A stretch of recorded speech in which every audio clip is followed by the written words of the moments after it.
మన రాష్ట్రంలో చదువుకున్న విద్యార్థుల కొరత లేదు. వీళ్ళంతా వేరే రాష్ట్రాలకు పోయే పరిస్థితి వచ్చారు. కొంతమంది ఉద్యోగం లేకుండా మీరు ఒకసారి ఆలోచిస్తే గంజాయి, డ్రగ్స్ ఇలాంటిది కూడా నిర్వీర్యమయ్యే పరిస్థితికి వచ్చారు. ఒక్క డిఎస్సి 5 సంవత్సరాల్లో పెట్టలేదు. ఒక్క డిఎస్సి పెట్టకుండా మేము విద్యా ప్రమాణాలు పెంచేసామని మోసం చేసే పరిస్థితికి వచ్చారు.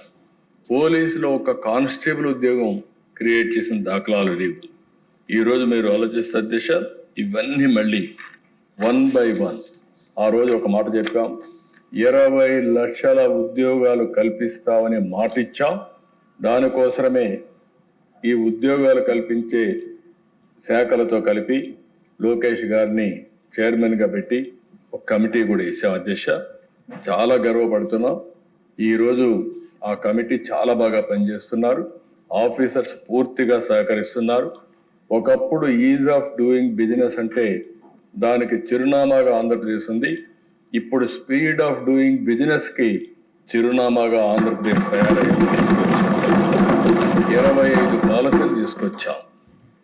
ఒక్క ఇండస్ట్రీస్ కామర్స్లో 11, విద్యుత్ రంగంలో 1, IT electronics 9, infrastructure investment 2, youth advancement and టూరిజంలో 3 కొత్తగా పాలసీలు తీసుకొచ్చాం.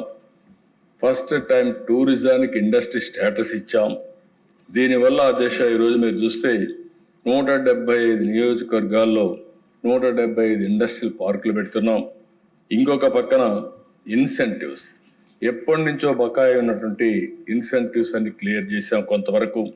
ఇంకొక పక్కన ఎస్సీ ఎస్టీలకి మొత్తం 11,451 మందికి 270 కోట్ల రూపాయలు ఇన్సెంటివ్స్ బకాయిలుంటే అవి కూడా క్లియర్ చేసే పరిస్థితికి వచ్చాం. మొన్నే విశాఖపట్నంలో పార్ట్నర్షిప్ సబ్మిట్ పెట్టాం. 15 రంగాల్లో 613 ఒప్పందాలు వచ్చాయి. 13,25,000 కోట్ల పెట్టుబడులు వచ్చాయి. ఇవన్నీ మెటీరియలైజ్ చేయగలిగితే 16 లక్షల మందికి ఉద్యోగాలు వస్తాయని చెప్పి కూడా నేను మీకు తెలియజేస్తున్నా.